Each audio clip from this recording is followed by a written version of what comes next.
خب اولین نقطه من گرچنده که ما زیر این نقطه ها حرف زدیم برادرها، چندین برنامه ما حرف زدیم و نقطه گذاری هم کردیم که واقعا این عمل بسیار یک عمل ناجوان مردانه، یک عمل غیر انسانی، یک عملی از منطق و از انسانگری و از دولتداری دوری مقامات ما ساحه سودی و ساحه خب امنیت کشور است که امروز بالای سری یک مادر، یک زن یک تصمیم احمقانه گرفتند. گرچند ما در گذشته راجع به این نقطه گپ زده بودیم، ولی پیام آخری که خب در صحیفه ها برآمد و نشر شد، شاهده محمد جانова بالاخره به زندان شهری نورک روان کرده شد. خب یا میگذاریم برای کسایی که معلوم نیست خب یک بار دیگر بشناسن.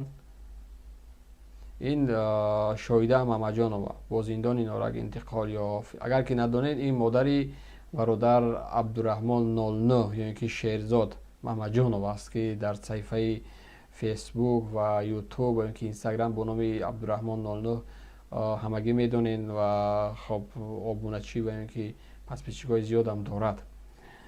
البته که خب گناه اینه که جرم این برای ما و شما معلوم بود که میگه شاهده محمد جانova مادری بلاگر شیرزاد محمد جانova با زندان انتقال داده شد. دادگاه ناحیه اسماعیلی سامانی روز 7 اپریل محمد جانova را برای طرفداری از عقیده های سازمانی در تاجیکستان ممنوع گروه 24 و نهضت با 6 سال زندان محکوم کرده بود.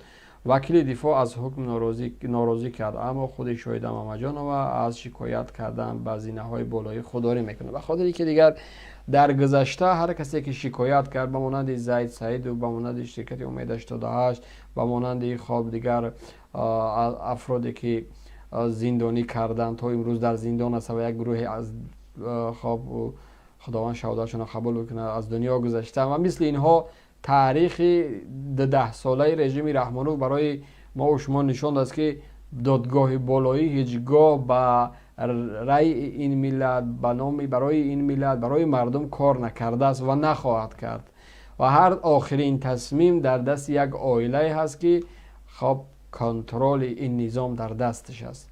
سود مستقل نیست، عدالت اقتصادی و اجتماعی و فرهنگی و کانستیتوشنی در وطن نیست.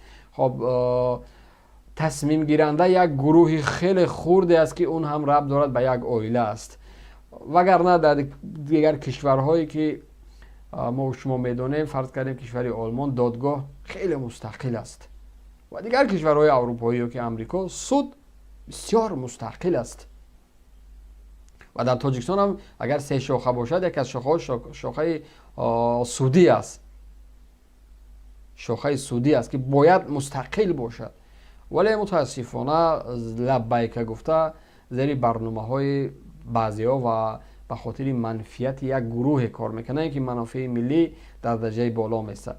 این مادر در برابر هر چی که نباشه یک زن است، یک مادر است و این عملی وحشیانه و نامردانه که در تاجیکستان داره صورت گرفته است که یک زن به خاطری که هیچ یک اسناد آماده نشده است و هیچ یک دلیل خب پوره آماده نیست که به خاطر کدام گناه باید ما را زندان بکنیم. خب مقامات یافته است ماده 307 قسط 134 برانگیختن کینه و عداوت و برهمدهی شاخه حاکمیت و یا اینکه عقیده به عقیده گروه 24 و حزب نهضت و فلان و بهمدان هر کسی که میخوان با این جرم زندان میکنن. یک چیزی عادی است، چون جامعه بسایی عدالت سودی نیست، بالای این همه عملها سود کنترل و نظارت نداره و نمیگه که خب شما این زن محکم کردین برای کدام گناه، این مرد محکم کردین برای کدام گناه. خب وقتی که در سود پایانی ناحیوی نمیدونم شهری ولایتی خب دادگاه قرار میبره، وقتی که سود عالی میروه، سود ریسپوبلیکانس که سود میروه، ورخوی سود میروه، وقتی در اونجا اگر عدالت سودی باشه، اگر سود عالی مستقل باشه، حتما به این پرونده به اساسی که هیچ یک حکم قانونی نگرفته از هیچ معلومات صحیح روی دست ندارن، سود عالی حتما این کار میکنه که خب سود پایانی شما ابله هستین، شما یک زنه برای هیچ کدام یک گناهی به معنی دوام زندان کرده و 100% جرم این معلوم بود که به خاطر فرزندش. دیروز هم فرزندش برادر عبدالرحمن برآمد، خب آخری حرفش زد و هیچگاه تسلیم نشدم و نخواهم شد و باز هم در مقابل ظلم گپ خواهم زد. ولی در همینجا باز هم حکومت رحمانوف باز هم شکست خورد و اینجا یادم اومد، اینجا ذهنم اومد اون حرفایی که تا امروز برای ما میگفتن که شما فقط گپ میزنید. برادر عبدالرحمن کسی بود که فقط گپ میزد، کسی بود که گپ میزد، هیچ جایی را نتر کن، هیچ جایی را ضرر نرسون، مالکیت کسی را ندزدید، کسی را تجاوز نکرد، کسی را تحقیر نکرد، فقط گپ میزد. بزرگترین ضربه را برای خودش قبول کرد، بزرگترین ضربه را از حق صدها و هزارها مسلمان تاجیکستان دفاع میکرد. او بریش بود، او بیریش بود، او بسطر بود، او بسطر بود، او روسری داشت، او نداشت، از او دفاع میکرد. همه حرفاش در هیچ جا منفعت شخصی، اویلوی، پدر و مادرش، خواهر و برادرش نبود. فقط ملت میگفت یا که مسلمان میگفت یا که مسلمانای تاجیکستان میگفت. ولی در برابر این حرفاش بزرگترین ضربه را خورد و او کسی که میگن شما فقط گپ میزنن، من مطمئن هستم یک ساعته ضربه که بالای یک مبارز میزنن این افراد قبول کرده نمیتونن. بله درست است، من در تا جای شاید گپاتون میگن که شما فقط گپ میزنه، تا جای گپای شما هست، یعنی فقط گپ میزنه. اگر ما در یک نظام میبودیم که دموکراتی است، آزاد است، فکر شخصی هر انسان گرفته می شود، قابل احترام است، در عملیه گذرانده می شود و در اون کشور شاید میگفتن که شما فقط گپ میزنید، خب خیر بود، خب به عمل میگذاشتیم. ولی به نام یک کشوری تاجیکستان که رژیم دیکتاتوری 30 ساله داره و هر کسی که گپ میزنه زیر تحقیر، تجاوز و فشار قرار میگیره و سخت‌ترین نوع مبارزه ما میگم انمی است. چه موضوعی که سلاح میگیری، شمشیر میگیری، در میدان میبروی که خب اگر موفق نشدی یک زد کمر تا برید و رفتی دیگه، خلاص به شهادت رسیدی. و یک سنایپر اومد زد دیگه تمام رفتی تو نزد پروردگارت.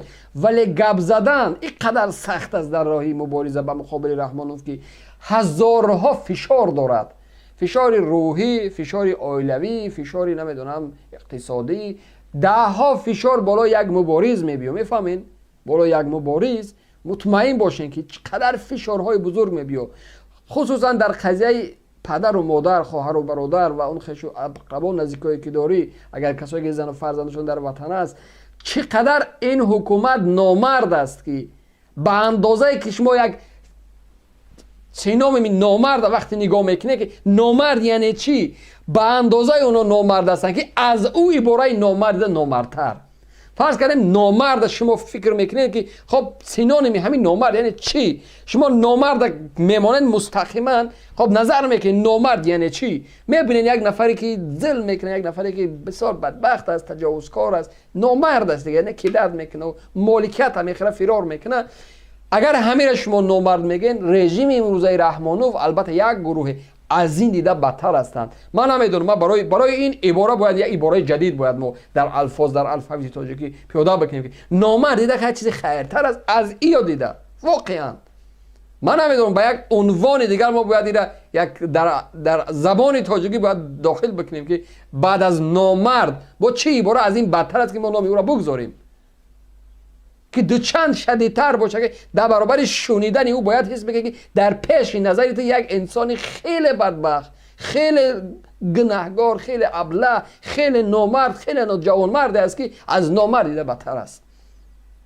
ویلاد به لحاظ خدایی زنی که میبینین آخر گناهی او که برای 6 سال برای طرفداری کردن اگر باشد، در حالی که حرکت سیاسی گروهی بسیار با تمام مسئولیت این کار میکنه تا یک بار هم یک ساعت یک دقیقه هم این مادر وقت صرف نکرد که برای برنامه گروهی 24 کلام حرفی گفته باشد. یعنی اینجا بسیار عملهای نامردانه صورت گرفته است نسبت این زن، این مادر. جامعه فعال تاجیکستان نمیدونم فمینیسم میگفتن در بعضی نوارها، می زنهایی که هستن داد میزنن فمینیسم، گفته که باید جامعه ما فمینیسم باشد، زنهای ما حقوق داشته باشن، عدالت باشه. ما یک تا او فمینیسم دوستدار رو نمیدونم قور و بلایی که میگفتن من ندیدم که درباره زن گپ زنین. اینم مادر است و ایلا روسری داره، ایلا مسلمان است نه. ولی برای شما حقوق او زنهای بالاتر است که روسری ندارن، سریلوج و کنیلوج و یوبکا و هزار و نمیدونم طفلی و کبلوک دارن. و او زنی که فرما دارد و سر روش بسته است و روسری دارد و برای شما او زن وابسته نیست، او زن مهم نیست، او مادر نیست.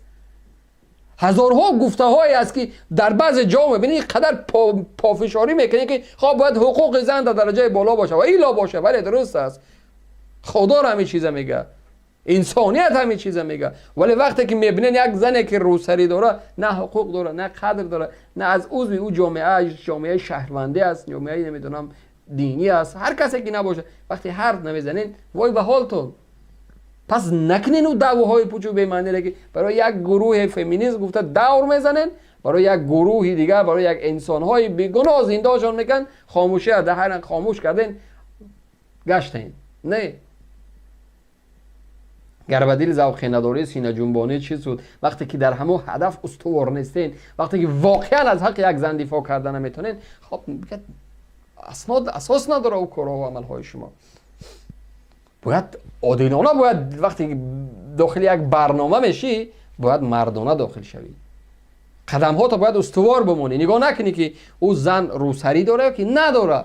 من مطمئن هستم که اکثریت رسانه ها، اکثریت بلاگرها، اکثریت افرادی که در جامعه هستند به خاطر داشتن روسری و به خاطر عقیده فرزندش که مبارز است و قبول نداره یک حکومت تجاوزکار به نام حکومت رحمانوف، به خاطر او خیلی تکان نداد قضیه زن خیلی.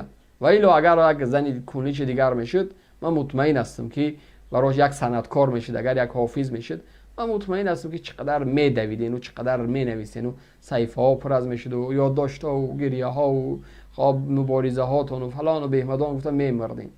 ولی به خاطری که زن فرق کننده است، خیلی فرق کننده است از دیگر زنها، من واقعا میگم نه همه مادر نه همه زن عمرها تولد میکنه، نه همه مادر و نه همه زن ابوبکرها و عثمانها و عمرها میزاین.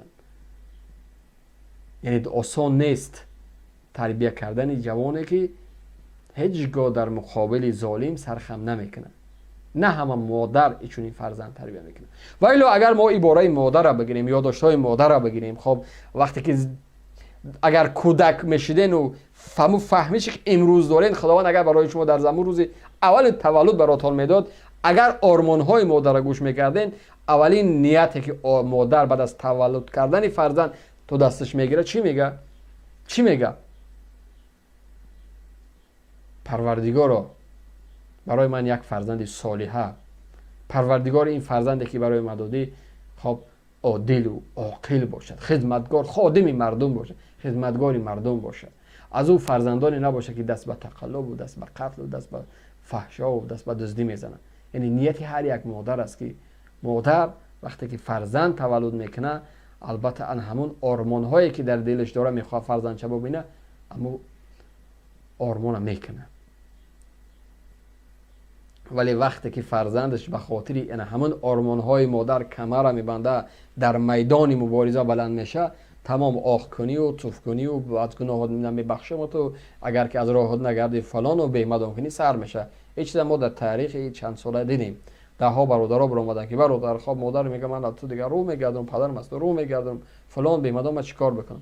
خب دادر یک کش دستی تاست تسلیم، میخوای مبارزه بر، میخوای برای حق پدر مادر تا بگیرم مبارزه زندگیش. هیچ راهی مبارزه راهی نیست که یک کس مجبور باید در میدان برآورد. با مانند عبدالرحمن مادرش قربانی کردن این رو تصور کنید زندان و ایلا زندان های تاجیکستان، ما و شما دیدیم زندان های فضای تاجیکستان دیدیم که چقدر بدبختی است. و من انشالله امیدوار هستم که